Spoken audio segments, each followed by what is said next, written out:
At the Nebraska show, I had a request from a fellow exhibitor for the dimensions of my carrying boxes.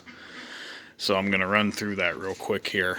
When I made these originally, I made like 8 or 10 of them all at the same time. So I kind of just made a pattern and ripped them all based off of that pattern, punched all the same holes in them using that pattern.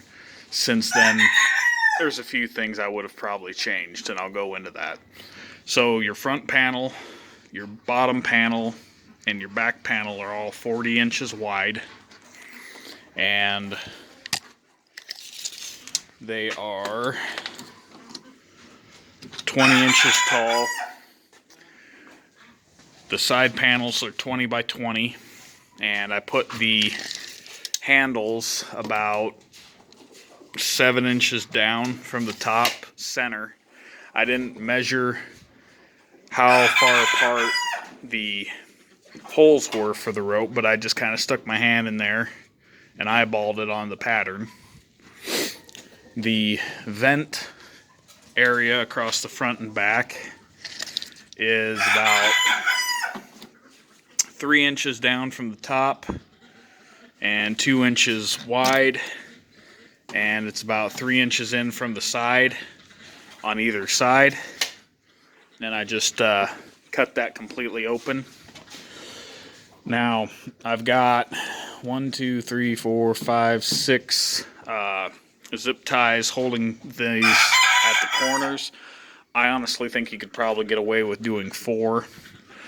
And same thing here. You don't need this many zip ties to hold these middle dividers. One thing I will say as far as the dividers is the fewer you put in, you could probably get away with like 2 or 3. The easier it'll be to change these out if you want to. I currently have this one configured as a 5 stall, but you can take them all out. You can take part of them out to accommodate whatever you're hauling. I should have made a set of holes down through the center so that I can make it into a 2 stall. So that's something you're going to want to consider. Your inside inserts are 20 inches tall by, let's see what this one is. It's about 19 3/4, it looks like. Basically, you just got to subtract the total width of your 2 outer panels to find your width of your interior panels. Now on these interior panels, you can't see it because of the bedding, but they do have zip ties on some of them along the bottom, just to help sturdy it. And for the hinges, it's just a zip tie that's not completely tight, and it flips over. I would recommend making your lids so that they have 5 different lids, because every time I go to use these, I'm always having to juggle it around which ones I have to open first because they all overlap.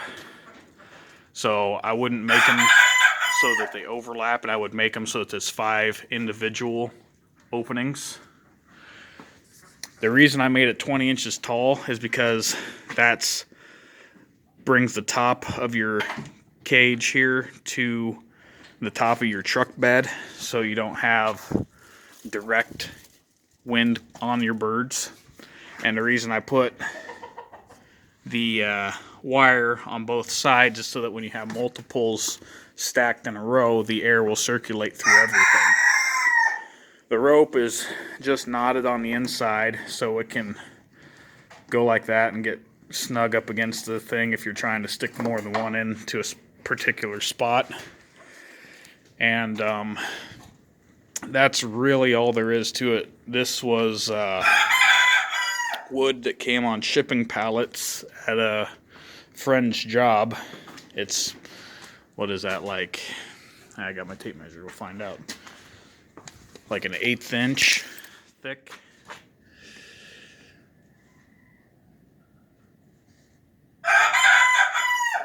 Come on, focus. So yeah, it's not very thick plywood.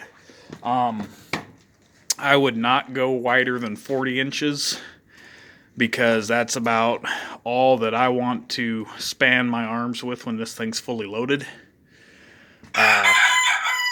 We carry them in on this little cart here. I got this cage thrown on there right now, but I use that when I go to the shows to carry these into the show hall. And then when it's cold out like it was going to this show, I stapled some feed stack over the airways of the ones that would be facing forward. But those are the only ones I did it to, and everything turned out just fine as far as the birds that were in these cages. So these are good for long haul trips. I made these originally for a trip from Nebraska all the way to Michigan, and the other thing that I like about them is they are easy to repair, easy to alter and adjust. You know, I mean, right here I've got a broken zip tie. I'll just replace that. You know, I don't have to. If something hits this, it's not like a more elaborate cage where it's all woodwork and nails and glue and it's busted. With this, it's either the cheap plywood's going to give or the zip ties are going to give, and then you just pop one panel off and replace it, or you pop the broken zip ties out and replace it. But so yeah, again, overall outside dimensions: 20 inches tall, 20 inches deep, 40 inches wide. So thanks for watching.